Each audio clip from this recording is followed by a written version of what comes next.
When it comes to Spider-Man villains, you might not always think that they are the darkest by comparison to other heroes. After all, let's not forget that Spider-Man was originally a teenager fighting crime while tossing out witty one-liners. And yet as time has gone on, Peter Parker himself has gotten ever more broody, and the Spider-Verse has expanded to include lots of other Spider-Folks and their own villains. As such, we have seen some of the most established villains turn dark, and new ones introduced who come with their own dark history. Welcome back, Nerd Squad. Today we'll be diving into the potentially dark world of Spider-Man villains and their stories as we count down the top 10 dark Spider-Man villains. If you're a major webhead like myself, swing on over to our playlist of Spider-Man videos after this one by clicking over here. And be sure to stick around till the end of this list where I will have some bonus content coming your way. Alright, let's get counting. Number 10. White Rabbit. You might not think of Lorena Dodson as being a very dark villain. She's just a woman after all who's obsessed with Alice in Wonderland and basically turned to a life of crime because she was bored. Her greatest power is her wealth, which allows her the gadgets and goons she needs to be a supervillain and a criminal. However, during the Absolute Carnage tie-in, Symbiote Spider-Man, we get a little side story involving a man who once wore the symbiote suit unknowingly that also features Dodson. In it, she ends up aiming to scare the man who is actually a judge that condemns her in court after being a witness to her causing a public disturbance and assaulting civilians at a local burger joint. Her scare attempt, however, results in the death of the man's son, who goes into cardiac arrest. The whole story is pretty dark. Number 9. Morpheus. Morpheus isn't always a Spider-Man villain, but he did start out in the comics that way. Although he is more of a neutral figure inherently, his pseudoscientific vampirism and bloodthirst often put him in the villain category, and put him in conflict with none other than Spider-Man. Which I also kind of get, considering that the first time they met, like most old school comics, they had some miscommunication which led to a fight between Morpheus, the Lizard, and Spider-Man. And during the fight, everyone seemed to miraculously discover they needed the other's blood to become cured from their ailment. And so the blood wars began, and the stealing and baiting of blood would become a common trope for the sometimes villain known as Morpheus. He's like a blood bandit. He loves to steal that blood. Number 8. Tombstone. Some might think that Tombstone is some kind of zombie or Frankenstein's monster type villain just based on his look. While Lonnie Lincoln was later on mutated by exposure to a chemical, which granted him superhuman strength and durability, previous to this, he was actually just a crime boss with albinism. In fact, it was likely all the teasing that he suffered as a child due to his condition that likely encouraged him to become an indomitable criminal, filing down his teeth to appear more intimidating. His dark, grim, yet striking appearance is also a result of the time period in which he was introduced. Tombstone made his first appearance in the Web of Spider-Man series in 1988. He's definitely got a very 80s villain look. Number 7. Sauron. We've talked about the dark tragedy that is Morpheus' existence, and now it's time to talk about another monster villain of Spider-Man's rogue gallery, Sauron. Carl Lycos was bit by pteranodons from the Savage Lands while on an expedition with his father. These bites would cause Carl to transform later on, causing him to need to drain the life energy of others in order to survive, basically turning him into an energy vampire. But from there, his story would only get more strange and tragic. While siphoning energy from a mutant, he underwent a further transformation, turning him into a hybrid creature part pteranodon, part human. While Sauron was originally introduced as a villain during the X-Men comics, Spider-Man would face him during his time working alongside the mutants, both taking on Sauron and the team known as the Savage Mutates, and later fighting against Sauron with his own mutant class that he was currently leading and teaching. I love Spider-Man as a mutant teacher, I think it's super cute. Number 6. Kane. Kane Parker was the broken clone that Jackal brought into the world first, his first discarded attempt at cloning Peter Parker. He's also the epitome of 90s edge and darkness with his originally dark billowing locks and tattered cape. Although not specifically a Spider-Man villain anymore, when Kane was originally introduced he was very much a misguided rogue. Kane is also known for his fragile psyche and unique ability known as the Mark of Kane. Many originally thought that this ability was Kane emitting acid from his hands to burn his victims, but in reality he actually has a bunch of tiny hooks on his hands that allow him to climb, like many spider folk and actual spiders. He can use these hooks to dig into someone's flesh, making it look like he has left an acid burn when really he just dug a bunch of super tiny spider hooks into their face. Yay. Number 5. Kraven.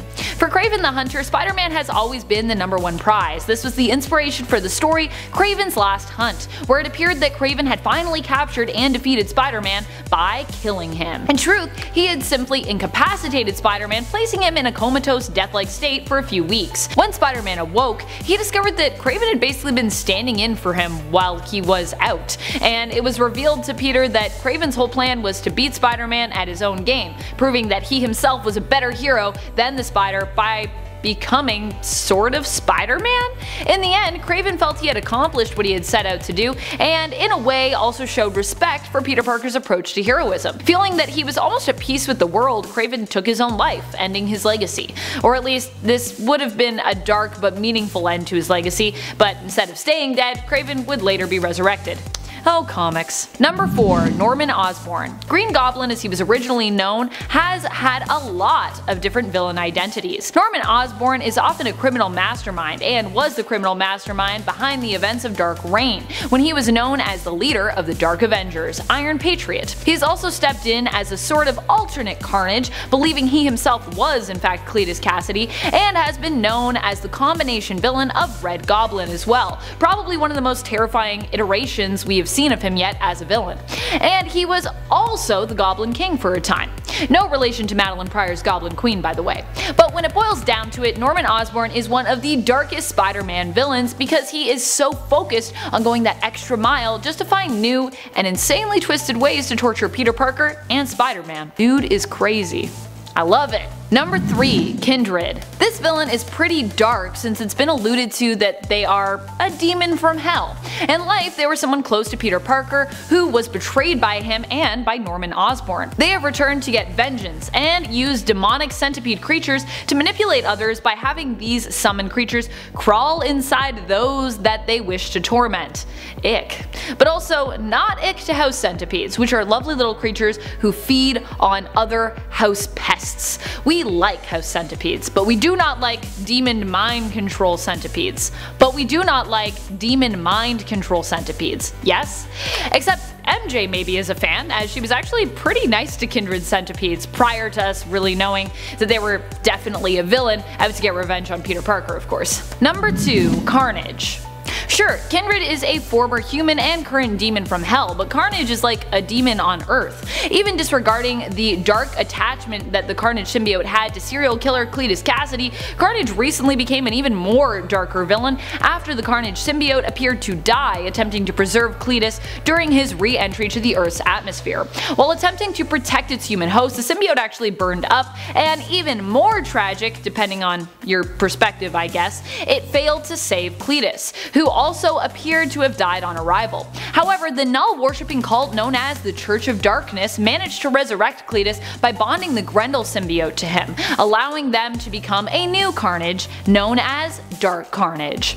Cletus was intended to be the vessel that would allow Null to awaken and return, but in order to do so he would have to collect codices from the spines of those who had previously bonded to a symbiote. I mean, dark is also in the name for this version of Carnage, but also this guy literally eats spines for breakfast, lunch, and dinner. So yeah, pretty dark.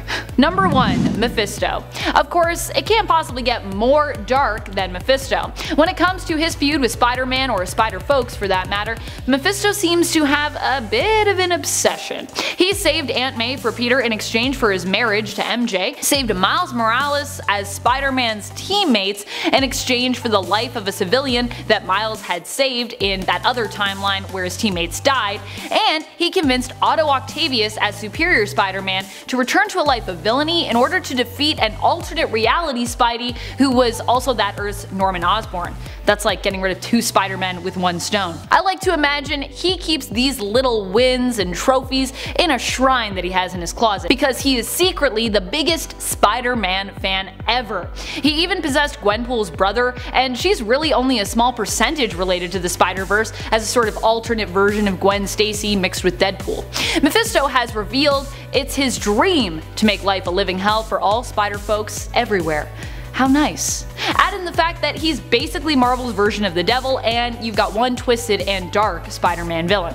possibly the most dark. Thank you so much for watching, Nerd Squad. What are some of your favorite Spider-Man villains? Who do you think is the most dark Spidey villain or darkest villain of all time? Let us know in the comments below. And speaking of comments, it's time to turn to some comments from one of our latest videos, Top 10 X-Men Dawn of X comics so far. A lot of X's in that title. Safari Haney asks, can we all agree that Dodderman's artwork is the bomb? I absolutely love the artwork in Giant Size X-Men Jean Grey and Emma Frost, #1. I especially love how he draws Jean. He just makes her look so beautiful, as well as gentle when she needs to be, and then the absolute powerhouse that she actually is. His work on Emma is also visually stunning. Wow, I could not agree more. The art and colors on that book is just great, and although there is not a lot of dialogue happening, the writing too is also great. After all, even without dialogue, there is still quite a bit of scripting that goes into simply setting the scene for artists and colorists. Bill writes, they gave my girl Quanon some respect. I like how she and Betsy get to be important in those new issues. I agree, it's about time, to be honest. I also love how they acknowledge how awkward things are between them, especially in Excalibur, and just how awkward that whole scenario was in general. TL writes, Marauders, Hellions, Giant Size X-Men Jean Grey and Emma Frost, Excalibur are some of the best X-Men series. Wow, I am loving all of this love for Excalibur and Hellions there. I have heard so many people lately just hating on my Hellions team, and I'm like, no, Hellions is so fun. I agree, all of these series are really great. We are so spoiled with amazing mutant series right now. I just don't want Dawn of X to end. Even the Empire tie-in is so good and so fun. And that's all the time we have for comments today. Be sure to comment below for a chance to have your thoughts and feels shouted out in a future video. This has been Top 10 Nerd, and I'm your host Amanda McKnight, reminding you to stay nerdy, YouTube.